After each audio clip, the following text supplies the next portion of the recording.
Hey guys, Steven here, Fanatic Perspective. Here's what you've all been waiting for. Our Texas OU breakdown and recap, as well as John Tran's thoughts on his trip to Dallas. And ultimately, we'll get to a very big Baylor game. So first off, we have some shout outs. You had an amazing trip this weekend to Dallas. Tell us all about it, and let's talk to the people. So this was my first time actually going to the OU game, as we mentioned in the previous podcast. I was completely nervous throughout from around 8 p.m. on Friday night. The group that I went to, we woke up at 5 o'clock in the morning to get to game day, and you actually saw my group. I mean, you know the guys who I went with. Absolutely. All on game day through the first part, and we sat there, we listened to everything. One thing I took away from college game day is we need to step our game up on our production value. But we're getting there. After that, we went to a tailgate, and one of the most amazing things is a bunch of people came up to me and was giving us a lot of compliments on the content that we've been providing and the discussions we've been having. And it wasn't just Texas fans that noticed it. Quite a few OU fans came up to me and said the same exact thing. They said, you're not the one-sided fans where you only get Texas is the greatest university. And that's awesome, man. And a lot of them were giving. One of the guys, Isaac Soto. Shout out to Isaac Soto, man. Yeah. Thanks for saying hello. John told me and appreciate you and subscribing to the channel and showing us love in person. If y'all see me around Austin, you see John around Austin, we'd love to talk with you. We're growing each and every day, and we're so appreciative of all of the growth of this channel in a relatively short period of time. So let's get to some football, man. Absolutely. Let's do it. We were right. I know. We were right. Just like we were dead wrong on the TCU, and we're like, hey, felt good to be wrong. Well, this time it feels great to be right. Yep. And a lot of the things that we said in our preview video, and I just want to make the point, we don't just make these videos and we don't just make predictions picking Texas because we're Texas fans. I know there are some people in the comments that are like, hey, you should pick your team every time if you believe in them and all this type of stuff. No, I'm objectively grading this with the football acumen that I've had playing, sitting on the couch, what have you. I've watched a lot of football, and we objectively pick these games. And both of us, when we made that pick, we saw enough on film. We saw enough from this team. We made the comments about them being battle tested, and I got a lot of flack from many people in the comments about that. And OU being kind of, and we saw that play out big time in this game. And it was one of the biggest, in a game where it came down to a very small margin, it was a big difference. So let's get started, man. Sam Ehlinger leading this team to a victory. 5 touchdowns, over 300 yards passing, over 70 yards on the ground, leading this football team, leading this offense to 48 points. How impressed were you? That's been your guy. You've been defending him. I have. When the times were dark. well, the thing is, I didn't understand it. Is that he at the beginning of the year he only started 7 games, and we didn't really give him the chance to actually progress into what we've seen. Now he still has a lot to improve on. I mean, the secondary reads, which actually I saw a couple times he did go through his progressions and hit the second receiver in this game. But one play that the group that I was with we saw that Colin Johnson was one-on-one. Like, they need to throw him the ball. They need to throw him the ball, and you saw him check off and then throw a quick slant to him right away because you're talking about that play. Okay, gotcha. Yeah, they couldn't stop him. There was actually another play that Tom Herman talked about in the Monday press conference where he threw the deep ball to him on the sideline early in the game. Really attacked me. Basically a play. Granted, it was a post, but plays that he had missed on kind of in the Kansas State game, and he had talked about their conversations throughout the week and just saying, you're at your best when you see it and rip it. No thinking. You have to be that confident mofo that you've shown a lot of people to be. You see him get into the trash talking stuff after the game. That's when he's at his best. And it gets him going. Just like you saw with a Baker Mayfield last year. Those type of guys that are wired that way, they've got to be mentally locked in. So to see him not only play aggressively, but make those progressions and make those reads is very encouraging. I really like the game plan that we've had. And as a Texas fan, as a football fan, one of the things that irks me is when I watch my team, like I'm going through with my Cowboys right now, where I'm not impressed with the scheme and what they're and how what they came up with through the week to attack this particular defense. And we've seen it a lot as Texas fans over the year.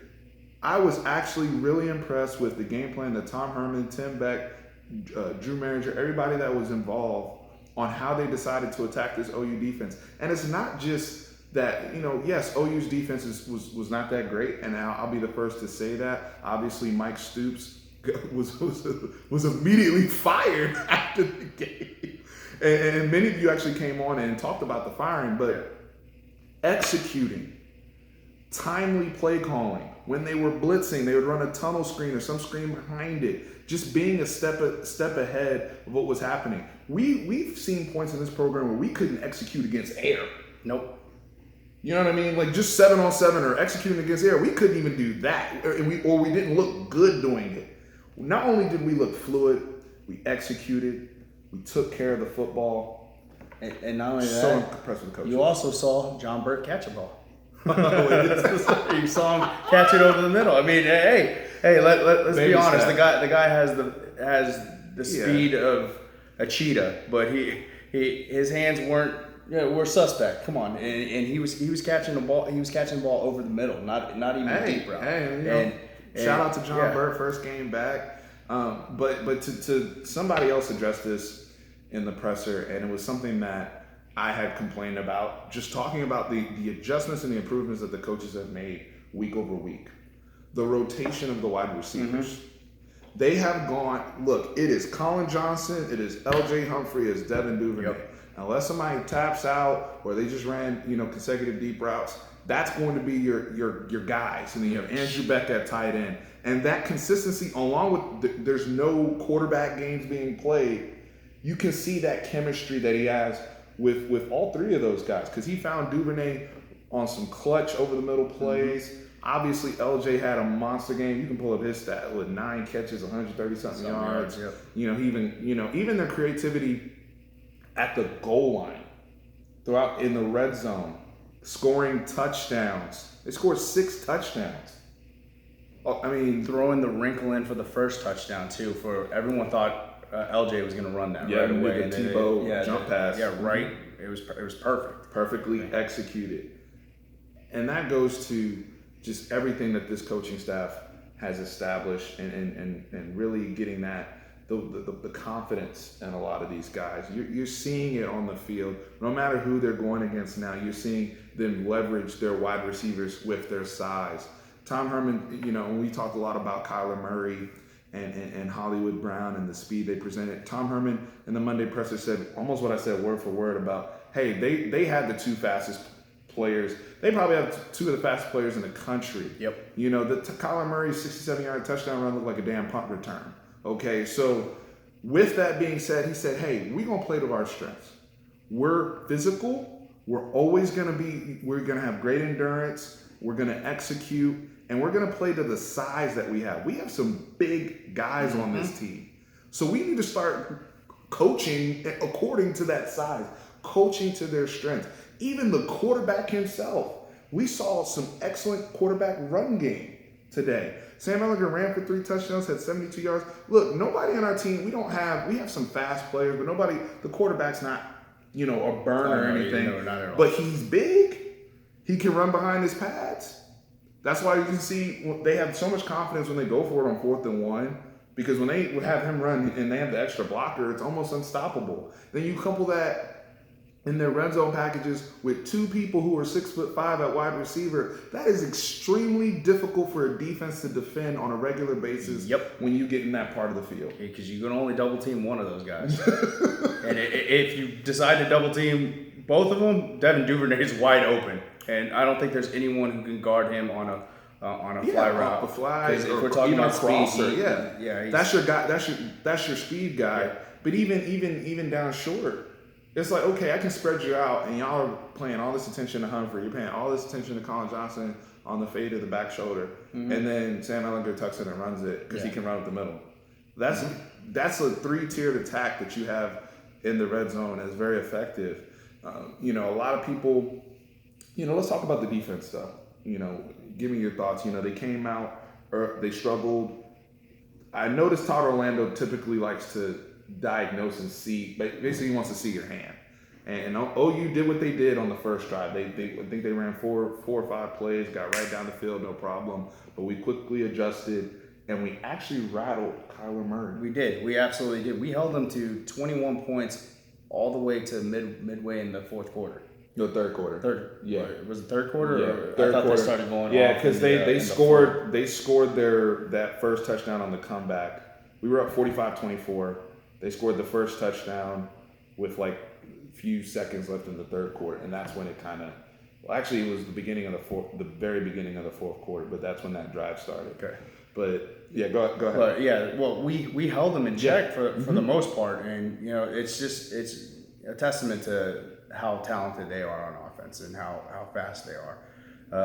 I think we just started wearing down into the fourth quarter where we just couldn't keep up because it was hot. It was hot and humid and running constant sprints. I mean, honestly, it's a testament on how in shape I am. I started cramping up, standing up and down in the game because it was just so hot, and probably a couple drinks. But they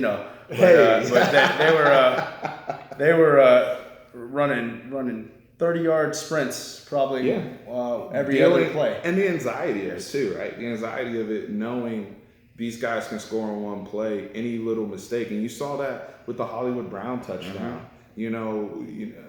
Our good friend of the show, PJ Locke, bumps into, I think it was Devontae Davis, if I'm not mistaken, but just that little bump, and he loses him in man coverage for just a half a second.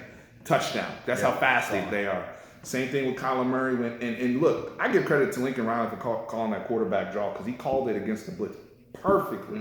And he got two blockers upfield. As soon as Kyler turns that corner, gone. And those are, like you said, those are sprints in a human environment. But they did a good job for the most part with their contain.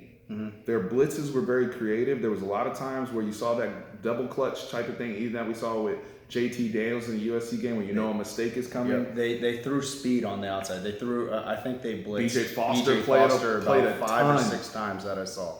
And I think he sacked him once. Yeah, he got a sack. Yeah, where he wrapped up on his legs. They did a good job for the most part with their open field tackling until they wore down at the end of the game.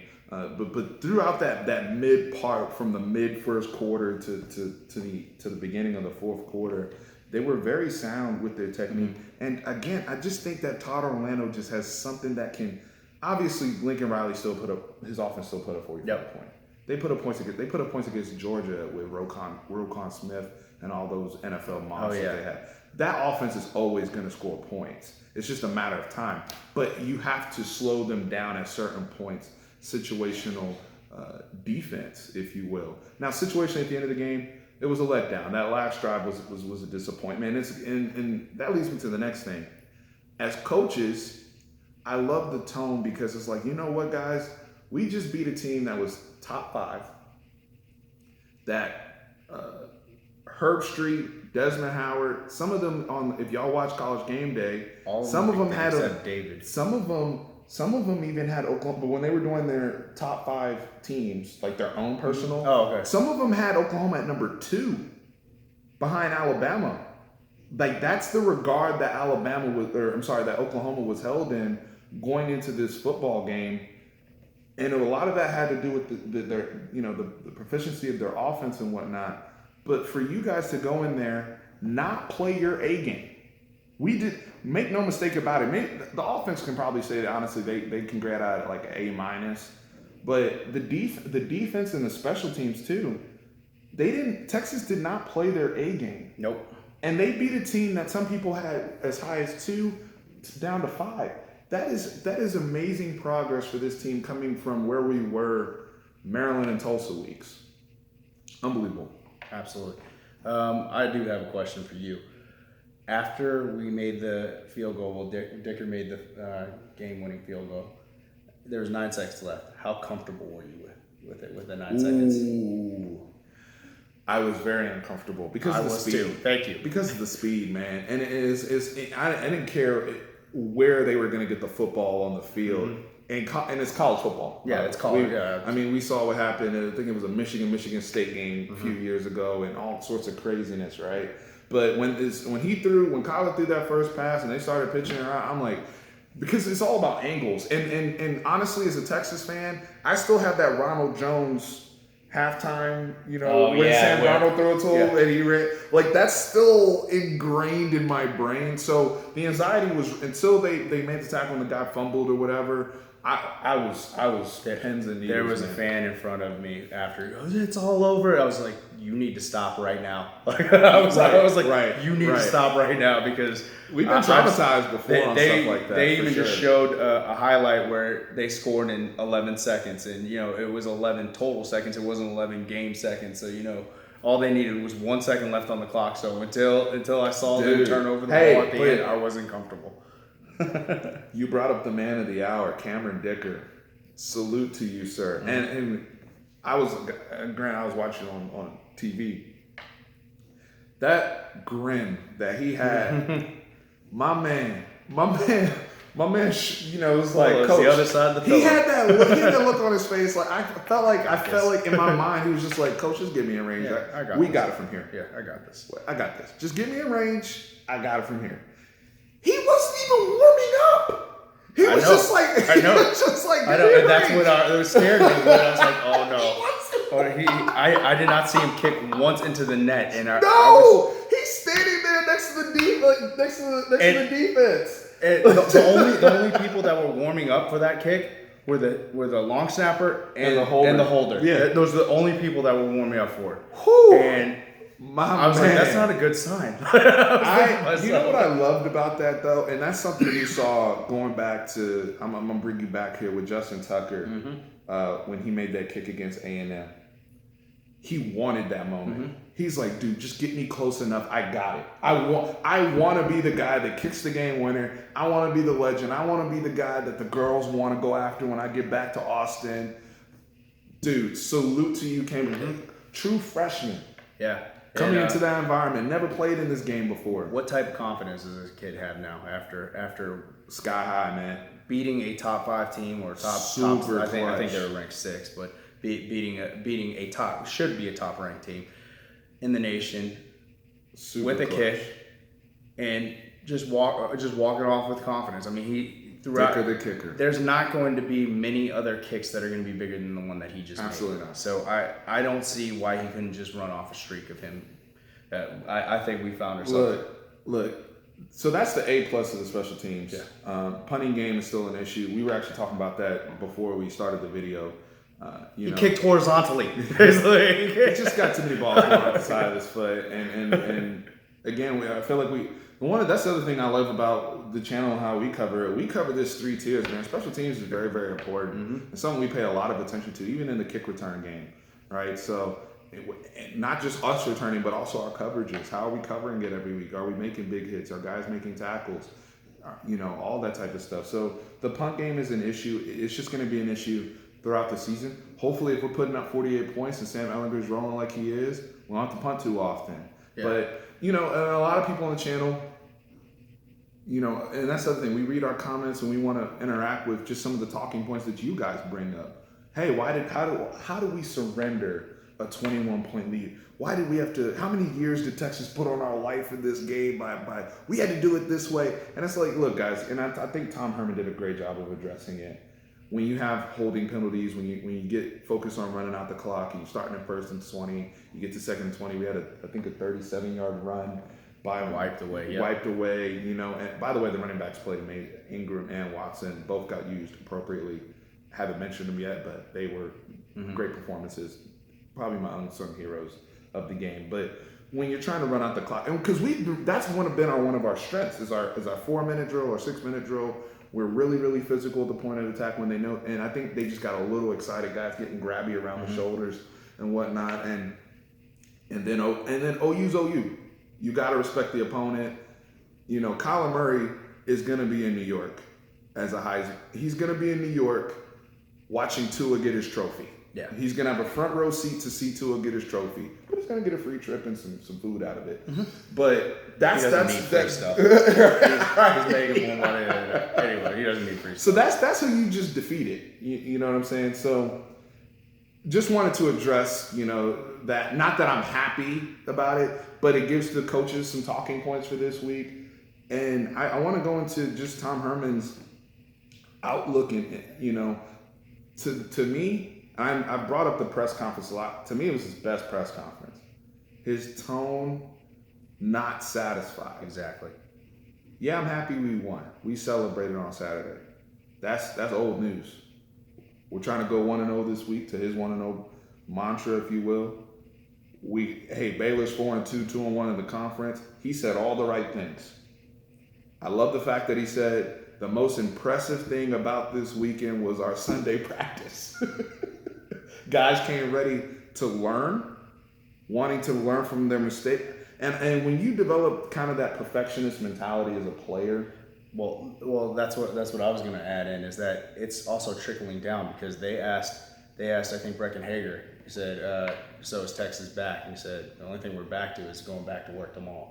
And that's going to the point of what you said, is that the next day's practice was probably one of the best practices that they had all year. Because I'm sure they're riding high off of a which they should, and that confidence, that confidence should be there. Absolutely. But just the mentality of the program, it's changing. And I think when you start winning, yes, it's easier. Even the guys that don't play as much, or your scout team starts practicing harder. Everybody starts. You walk around campus, you're proud with that Texas on, right?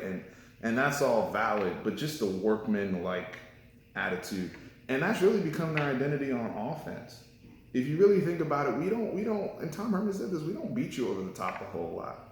They're going on 10, 12 play drives. They're physical. They're finishing. I love it. All right, to tell you the truth, I love it because they a couple times they will test you deep. I mean, don't think that they right. They won't. Yeah. But they're even the wide receivers is bought in on the blocking. You see Colin Johnson over there using his big frame. He's gotten way better. Yeah, absolutely. The NFL's gonna like that, by the way. Yeah, they're gonna like a lot of. They're gonna like, but just because one of the big knocks on him was his physicality at the line of scrimmage, and at 6'6", like he should be one of the better. Like you think about the big, like back in the day, I remember like a Plaxico Burress when he was, those guys were good. When they ran to the edge, it's like they turned in those small little corners, right? And we've seen too many times with him early in his Texas career where guys were getting underneath his pads, and now you're seeing him embrace the physicality. Absolutely. Sam Ehlinger has become self-aware, understanding his strengths, finding that balance of playing with confidence and having a little bit of gunslinger and playmaking mentality, but also taking care of the football. Yeah, he's on a record-breaking pace with the interceptions and lack thereof. Yeah. Hasn't thrown one since Maryland. And the biggest thing that I was excited about when we got Tom Herman as a coach, I was excited to have a head coach who was a quarterback whisperer. And I'm now starting to see the value, because one of the things he talked about a lot was how much he talked to Sam Ehlinger throughout the week.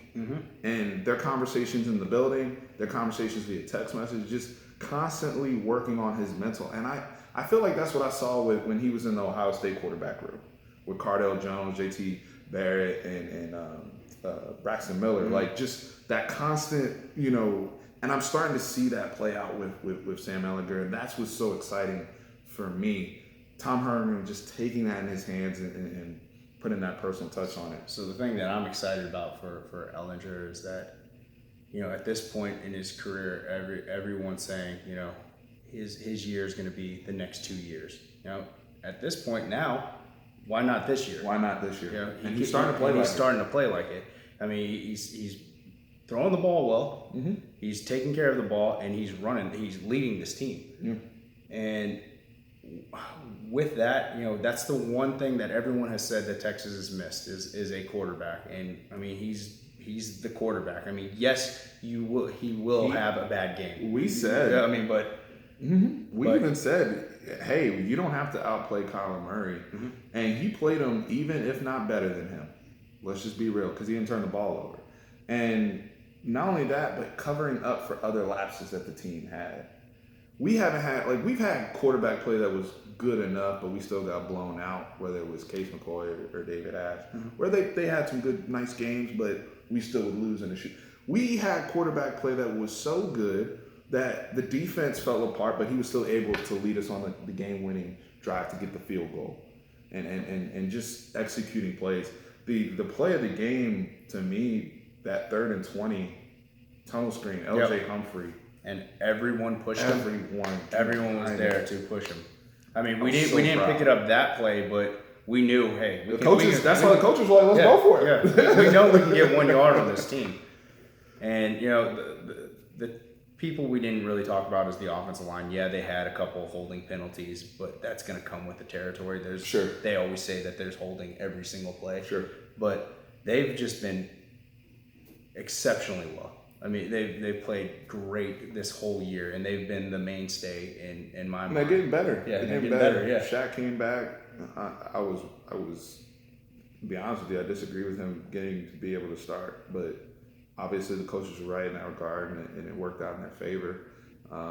Just because I thought there was some good continuity with Elijah Rodriguez at center and Kerstetter at guard. But hey, like it's their group, they're tight. They're tight. We're ranked number 9 now, top 10, and I think it's deserved. I really think it's deserved. Like, I don't feel like that Notre Dame, after we beat them and they immediately put us at 11. We just flopped. Yeah, we just flip. Like I really feel like just the battle tested overall and the progression, how much better they're getting. Every goal that this team has is in front of them. They're only 4 spots out of the playoff spot, right? Yep. So, you know, just chuck them along. You know, every game they play outside of West Virginia, which will probably be a push, they could possibly be favored. Every other game they'll be favored. So, but we have one more game before our bye week. We get to come back home, but we're playing a very dangerous Baylor team. 4-2, 2-1 in the Big 12. What are you seeing from Baylor coming in? What I'm seeing is don't be surprised if they score on us. I'm just being honest. We tend to play down to our competition. I think we're going to be more physical than them. I don't think their defense will be able to stop us if we play the way that we played this past game. I think they have us as a 14-point favorite. I think it's a little bit high, and I think I agree. Baylor will cover that.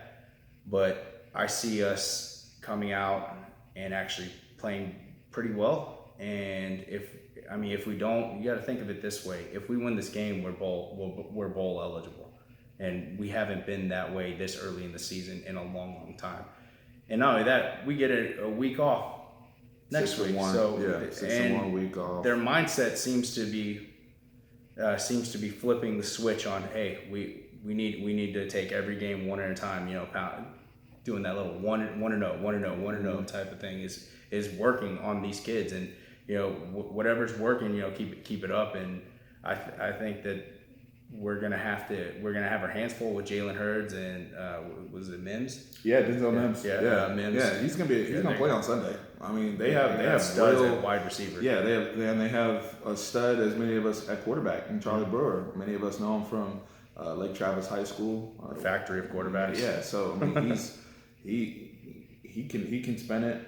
You know, even you know, Hasty can catch it out of the backfield and do some things. Offensively, they're very efficient, and they're well coached. Matt Rule's a great coach. I like him, even going back from his Temple days. Yep. He's somebody I've always been, a fan of, and I think he's kind of the right guy for them to go, the right type of person to go after their, you know, all the nonsense that went down on campus. So somebody we definitely have to be alert for. The Baylor defense just isn't that good. I mean, and it's going to be one of those things where, yeah, we'll give up some points, but I do think physically we'll just wear down their defense. Yeah. And I think time of possession. We can stop them; they can't stop us. Yeah, type of thing. Yeah, we'll stop. We can get the timely stops. Mm-hmm. We do have the speed. Now the usual suspects we talk about every week. PJ Locke, you know, they're gonna come after you. Chris Boyd, they're gonna come after you. Teams have kind of shied away a little bit from Devontae Davis. He's actually been pretty sound. He's been played. Well. But the usual guys. I mean, look, Denzel Mims, when he gets matched up on you, they're gonna try to do a double move. Mm-hmm. It just, I mean, every week. And Jalen Hurts, for those of you who don't remember, He's running back at Tennessee in the SEC, so he's a very good athlete. They use him very creatively in a myriad of ways.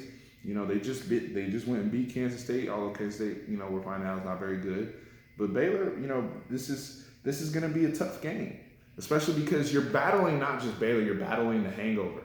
You're battling, hey, we at home, we no worries. We always play well at home and that type of thing. So I think the next test, 'cause to me this season's been a series of tests to pass. The next test is just like, hey, you guys are a top 10 opponent. Play like You're it. coming home, play like it. Yep. Prove it again. Because every week, that's the whole point of the 1-0. Every week, you got to prove it again. And Tom Herman is saying the right things, at least in front of the media. And his tone, to me, his tone is just different. He didn't seem like, he's always going to be, that's why I told y'all he's going to have some trick plays, by the way. Like, he's a showman. And there's nothing wrong with that. I actually admire that aspect about him. But he's also now showing me the ins and outs day to day of like, this is a grind. This is a grind. This isn't, somebody asked, I think it was Aaron Richardson that asked him, like, is Texas to the point where they expect to win games? And he was like, I don't want to expect anything because that breeds entitlement. It breeds arrogance. I love that answer. Love that answer. That's what I want to hear from my head coach. And that's what I want to hear, when it goes down to his lieutenants and the captains of this team, and they filter that message into the locker room. You're seeing it. You're seeing it play out on the field. You're seeing it play out with the quarterback position. You're seeing it play out with the guys that play in the trenches. Guys, we're very, very proud of this team. Any parting thoughts, final thoughts that you want to tell the people before we sign off here? Because I think I've covered everything I want to cover. Yeah, no, enjoy this win. It's a good win against a good opponent, and it just so happens to be our rival. Absolutely. We might see him again. Yeah. Good chances we'll see him again in the Big 12 championship. Mm-hmm. We got to get there too. I'm not going, that's the last time I want to even bring that up because the beauty of this thing is we got to earn our way in. We got to play our way in. And right now we have a nice lead. Let's keep it going to the bye week. With that, everything is right in front of us. Absolutely. So, I agree completely. Man, we appreciate y'all, like we said at the beginning of the video. Thank you guys for everything. Shout out to everybody. All the nice words everyone said to me. Absolutely. So we'll be back after the Baylor game. We'll give our thoughts as always. Mid-season report too. Absolutely. Oh yeah, mid-season report coming.